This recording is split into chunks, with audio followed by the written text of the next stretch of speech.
ครับมายามเช้าๆกับทักทายสบายดีเด้อสู่คนที่เข้ามาทักทายพี่น้องโอ้ยมาเก็บมะเขือก่อนบ่าวซอนก็สิมาเก็บมะเขือนะพี่น้องมาเก็บมะเขือยามเช้าๆก็กินกับป่นพี่น้องป่นแจ่วสองหน่วยเลยนะทุกคน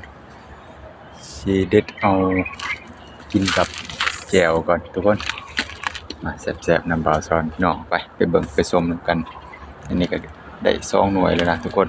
นี่พี่น้องสวนผักของเฮาก็สิประมาณนี้แหละทุกคนเครือก็ยังน้อยนะทุกคนเอ้ยโอ้ยยังน้อยยังบ่ใหญ่สิใหญ่จังน้อยนี่ประมาณนี้พอดีงามเลยนี่ตามมาพริกก็ได้ทุกคนพริกก็กำลังมาอีกนี่ก็กำลังดอกแตกชั่วๆกำลังดอกขึ้นนะทุกคนเกลือแขวงของเฮาก็จะเป็นจังได๋พวงของเฮาก็โอ้ยยังดอกอยู่ได้กินหลายเลยทุกคนเอ้ยตามพอซ้อนปลูกนี่ก็ได้พี่น้องเอาไปสิมาเลาะมาเบิ่งกันที่พริกเข้าไปกันมาแห้งดอกแห้งขึ้นงามนะทุกคนเฮาจะใส่น้องเอ้ยใส่ยิ่งงามยิ่งแตกยิ่งขึ้นเรื่อยๆนะพริกเฮาก็กำลังเหลืองนะพี่น้อง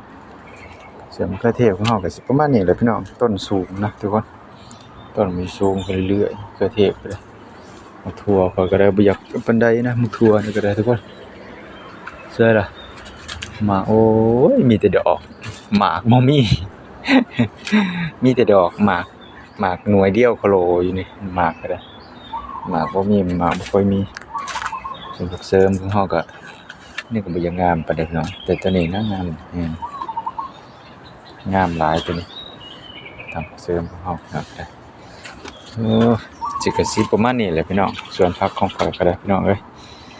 คลิปนี้ก็บ่มีหยังหลายพี่น้องสู่คนบ่าวซ้อนกลับมาอัปเดตอีกคือเก่าคือเดิมพี่น้องเนาะ